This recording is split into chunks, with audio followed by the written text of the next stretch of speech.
Thanks for joining us on our streaming service for your First Alert Avalanche Report. I'm your First Alert meteorologist, Callie Zanandri, and joining me is the Deputy Director of the Colorado Avalanche Information Center, Brian Lazar.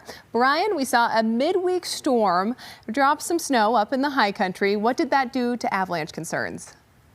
Yeah, and what it did was actually a little bit of a complicated picture, but we'll try and simplify this here. So essentially, what we've got is a lot of areas in the state are at moderate danger, and those are coincide with the areas that picked up the most midweek storm. Down in the southern mountains and on the Grand Mesa, you can see we have generally safe avalanche conditions.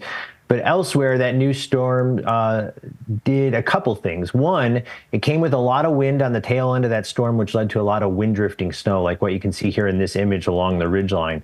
And that led to a new generation of wind-slab avalanches, which were breaking on wind-loaded slopes, particularly in the higher elevations and along ridgelines, like what you can see here. But it also buried our previously weak snow surface. We had about a 10+ day period of really dry weather that's created all this weak snow, and the new snow did bury those weak layers, and so we're leading to our new generation of persistent slab avalanches. And those are the kinds that you can trigger from below or from a distance, and so they require bigger buffers. They're just more unpredictable and a little bit more dangerous. And the places that are most dangerous from this new generation of persistent slab avalanches are the places that picked up more than about 8 inches of snow out of that midweek storm you're talking about. And that really was mostly confined to portions of the Elk Mountains and a couple places in the Front Range and along in the Park Range. And what's notable, we had avalanches breaking even on slopes that avalanche during our Thanksgiving storm, like here, where you can see a bed surface from an old avalanche that then released again with the new snow that came in midweek.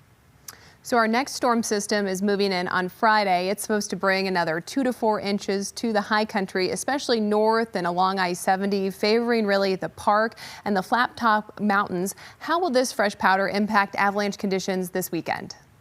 Yeah, so it's not a big punch. Like you said, 2 to 4 inches isn't enough to really move the needle on the avalanche danger, but it's not going to allow avalanche danger to drop. We're going to continue to add essentially a little bit of fuel to the fire.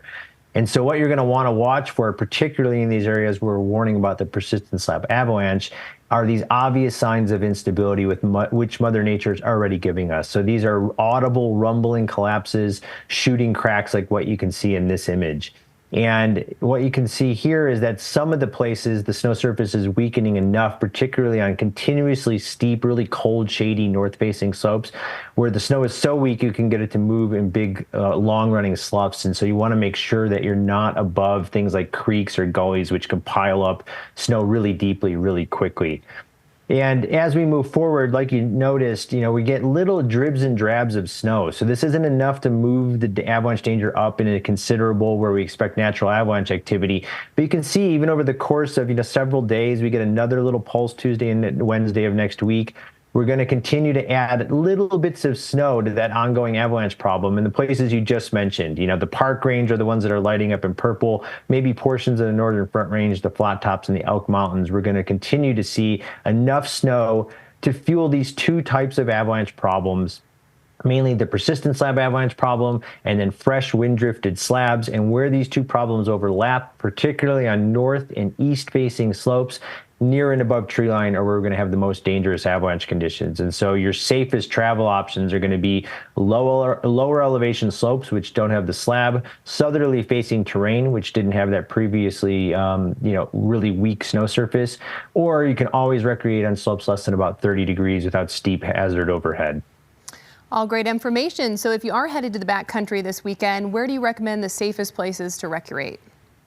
Yeah, so the places that got less than about 8 inches of wind-drifted snow, again, the lower elevation slopes here don't have the slab. So if you're staying kind of below tree line, except in these, kind of isolated terrain features, you've got much safer travel options. And again, southerly facing terrain here, it's kind of southwest, south, and southeast. You have much lower likelihood of triggering avalanches on those aspects. Thank you for joining us, Brian, and we'll see you next week for your First Alert Avalanche Report.